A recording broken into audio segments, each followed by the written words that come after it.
मला लग्न करायचंय तिच्याशी. आवडते ती मला खूप, आणि तिलाही मान्य आहे आई. हे कुणी तिने सांगितलं का मला विचारायला?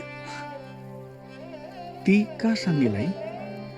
नाही, कारण आजवर मी जे निर्णय घेतले त्याला तू कधीच विरोध केला नाहीस, म्हणून म्हटलं. तू एकदा भेटशील तिला?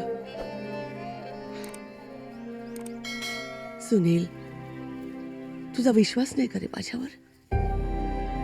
मी जे निर्णय घेतले तुझ्यासाठी ते आजपर्यंत योग्यच ठरलेत ना? हा? तुला तुझं भलं बुरं कळत नाही राजा. हे बघ, 10वी नंतर तुला आर्ट्सला जायचं होतं. मी तुला सायन्सला जायला सांगितलं आणि काही महिन्यातच तुला माझा निर्णय किती पटला. हा? गाडी घेताना, कॉलेज निवडताना मी जे काही तुला सांगितलं करायला ते तुझ्या भल्यासाठीच झालं ना, आणि तुलाही पटलं ते.